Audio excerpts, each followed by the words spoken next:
दद्दू गिद्ध बहुत बूढ़े हो चुके थे। उनकी आंखों की रोशनी जा चुकी थी। वे अपनी आखिरी सांसें गिन रहे थे। रानो उनके पास बैठी उदास थी। रानो बेटी, अब मेरा समय आ गया है, लेकिन मरने से पहले मेरे दिल में एक ही कसक है। बरसों हो गए मैंने इंद्रधनुष नहीं देखा। सब कुछ काला है। काश मैं एक आखिरी बार दुनिया के रंग देख पाता। दद्दू, आप निराश मत होइए। मैं कोशिश करूंगी कि आपकी ये इच्छा पूरी हो। रानो मदद मांगने जंगल के सबसे पुराने पेड़ के पास गई। बरकत दादा, क्या कोई तरीका है जिससे अंधे की आंखों सिर्फ कुछ पलों के लिए ही सही? है बेटी, नीली घाटी में एक जादुई सुनहरा गुलाब खिलता है। उसकी खुशबू सूंघते ही रोशनी वापस आ जाती है, लेकिन उसे लाना बहुत खतरनाक है। रानो ने वहाँ जाने का फैसला किया। कालू कौवा भी उसके पीछे पीछे रोकने के लिए। रानो, तुम पागल हो गई हो। वो गिद्ध बुढ़ा है, आज मरेगा या कल। उसके लिए तुम अपनी जान जोखिम में क्यों डाल रही हो? वापस चलो। कालू भाई, दोस्ती का मतलब सिर्फ साथ खेलना नहीं होता, दोस्त के लिए जीना भी होता है। मुझे जाने दीजिए। गुलाब लाने के लिए रानो को ये खतरनाक पुल पार करना था। पुल हवा में झूल रहा था। पुल के कोने पर मोटे लाल चूहा बैठा था। अरे रानो बहन, आगे मत जाओ, हवा बहुत तेज है। मैं तो रेंग कर भी पार नहीं कर पा रहा। तुम उड़ोगी तो तिनके की तरह उड़ जाओगी। वापस जाओ। मोटे भाई, अगर मैं हवा से डर गई तो मेरा दोस्त अंधेरे से हार जाएगा। मुझे ये जोखिम उठाना ही होगा। रास्ता बहुत मुश्किल था। नुकीले पत्थर और कांटे रानो को चुभ रहे थे, लेकिन वो रुकी नहीं। उसे बस दद्दू का उदास चेहरा याद आ रहा था। मुझे जल्दी पहुंचना होगा। दद्दू के पास समय बहुत कम है। रानो गुलाब के पास पहुंची। वो गुलाब सूरज की तरह चमक रहा था। जैसे ही रानो ने उसे छूना चाहा, हवा में एक भारी आवाज गूंजी। रुक जाओ नन्ही चिड़िया, ये गुलाब जीवन देता है, लेकिन बदले में कुछ लेता भी है। जो इसे अपनी चोट से तोड़ेगा, उसकी आवाज हमेशा के लिए चली जाएगी। तुम फिर कभी गा नहीं पाओगी, कभी बोल नहीं। कालू कौवा भी वहाँ आ पहुँचा था और एक ऊंची पेड़ की डाल पर बैठा था। जब कालू ने ये शर्त सुनी तो वो डर गया। रानो, खबरदार, इसे मत तोड़ना। तुम एक चिड़िया हो, तुम्हारी आवाज ही तुम्हारी पहचान है। अगर तुम गूंगी हो गई तो क्या रह जाएगा? उस बुढ़े के लिए इतना बड़ा बलिदान मत करो। रानो ने एक पल सोचा। उसने अपनी सुरीली आवाज के बारे में सोचा और फिर दद्दू के अंधेरे जीवन के बारे में। उसने कालू की तरफ देखा और मुस्कुराई। मेरी आवाज से ज्यादा कीमती मेरे दोस्त की आखिरी खुशी है। रानो ने जोर से गुलाब को अपनी चोंच में दबाया और तोड़ लिया। टूटना। गुलाब टूटते ही एक तेज बिजली कड़की। रानो ने दर्द से चिल्लाना चाहा, लेकिन उसके गले से कोई आवाज नहीं निकली। सिर्फ हवा की साए साए थी। उसकी आवाज हमेशा के लिए जा चुकी थी। रानो, ये तुमने क्या किया? रानो मुंह में गुलाब दबाए बिजली की रफ्तार से उड़ी। शाम हो रही थी। अगर सूरज डूब गया तो दद्दू रंग कैसे देखेंगे? आवाज खोने के बाद रानो जब वापस आ रही थी तो कोहरे के कारण वो रास्ता भटक गई। उसे समझ नहीं आ रहा था कि गुफा किस तरफ है। उसने मदद के लिए चिल्लाना चाहा, पर गले से आवाज नहीं निकली। वो घबराकर एक पत्ते पर बैठ गई।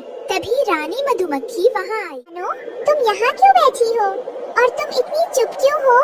कुछ बोलो तो सही। रानो कुछ बोल नहीं पाई, बस अपनी आँखों से इशारा किया और गुलाब दिखाया। रानी मधुमक्खी समझ गई कि कुछ गड़बड़ है। चिंता मत करो रानो, मेरे पीछे आओ, मैं तुम्हें रास्ता दिखाती हूँ। रानो गुफा में पहुँची। उसने वो महकता हुआ गुलाब दद्दू की नाक के पास रख दिया। दद्दू ने एक गहरी सांस ली। ये खुशबू, ये तो जीवन की खुशबू है। धीरे धीरे दद्दू की बंद पलकें खुली। उनकी पथराई आंखों में चमक आ गई। दद्दू ने सामने देखा। डूबता हुआ सूरज आसमान में लाल, नारंगी और बैंगनी रंग बिखेर रहा था। रानो, देखो कितना सुंदर है ये संसार। लाल, पीला, नीला। मैंने देख लिया बेटी, मेरी आत्मा तृप्त हो गई। रानो, कुछ बोलो बेटा, मुझे तुम्हारी आवाज सुननी है। एक आखिरी गाना सुना दो। रानो गाना चाहती थी, पर वो बेबस थी। वो सिर्फ दद्दू के सीने से लगकर रोने लगी। कालू वहाँ खड़ा रो रहा था। दद्दू, रानो अब कभी नहीं गा पाएगी। उसने आपको रोशनी देने के लिए अपनी आवाज भगवान को दे दी। ओ मेरी बच्ची, इतना बड़ा त्याग। आज मैंने दुनिया के रंग देखे, लेकिन तेरी दोस्ती का रंग सबसे गहरा है। दद्दू ने मुस्कुराते हुए प्राण त्याग दिए। अगली सुबह हो गई। दद्दू गिद्ध जा चुके थे। जंगल के सारे पक्षी सुबह की सभा के लिए जमा थे। हरिया तोता ने रानो को देखा। रानो बहन, सूरज निकल आया है। रोज की तरह अपनी सुरीली आवाज में सुबह का गीत गाओ। तुम्हारे गाने के बिना हमारा दिन शुरू नहीं होता। रानो ने गाने के लिए चोंच खोली, लेकिन कोई स्वर नहीं निकला।